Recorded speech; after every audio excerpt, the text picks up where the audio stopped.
Madam Chair, siguro first observation, no, yung on the budget for the 2024, yung Vice President na nagsabi, Madam Chair, na slow and low utilization. So nakita naman natin doon sa presentation. So yung utilization ay napakababa.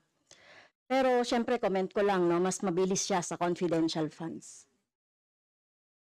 100% in 11 days. Madam Chair. So, Madam Chair, so according to the utilization of the confidential and intelligence funds submitted by the COA to us, no, so we have here surveillance and monitoring.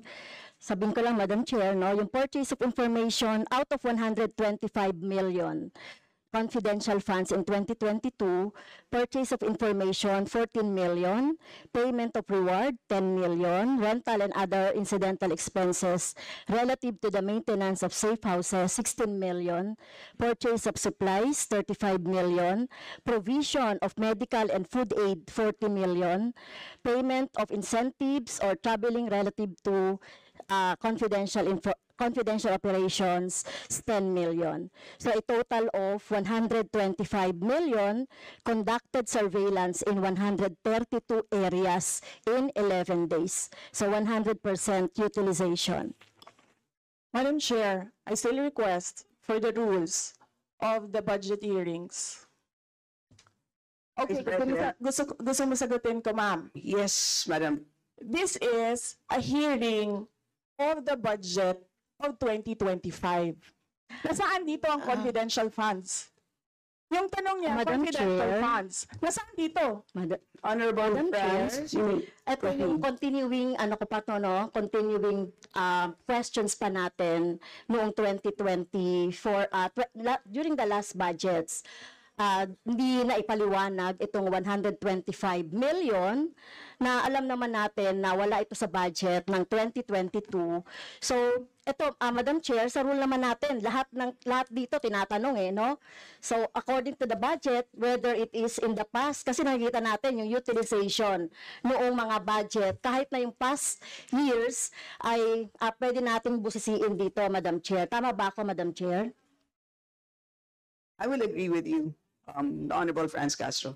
You may proceed, Yes, Madam ma'am. Vice President. Yun yung sagot ko, ma'am. Nasaan ang topic natin dito at ang pinasubmit ninyo sa amin is the budget proposal of 2025. Where in the budget proposal of 2025 is the item confidential funds. In aid of legislation nga ninyo, nakalagay nga doon sa rules ninyo, diba? The discussion should be germane to the topic. The topic is the 2025 budget proposal.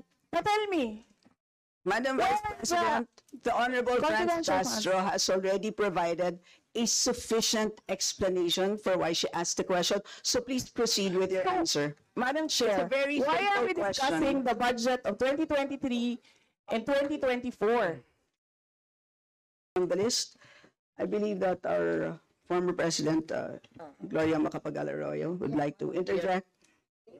Observation made in relation to the point of order, because in the beginning, it was settled that the issue would be the 2025 budget. And in all our hearings, to what I recall, when we want to question something about performance, we question the 2024 budget, not the 2023 budget. What is being questioned now is the 2023 budget, which was discussed very extensively last year.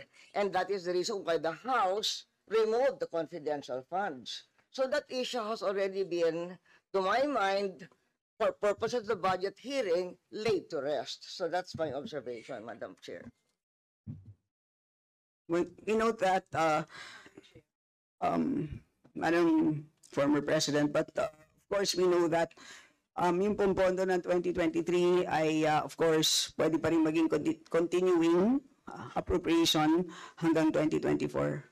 So in the same way, 2022 pwede maging continuing pa rin 2023. At alam din po natin, last year pinagdebatihan po natin ng matindi itong 2022 confidential funds. And in fact, we left a homework for the COA. Sinabi natin sa kanila na kailangan nilang tapusin ang audit by November, I believe mid-November of last year.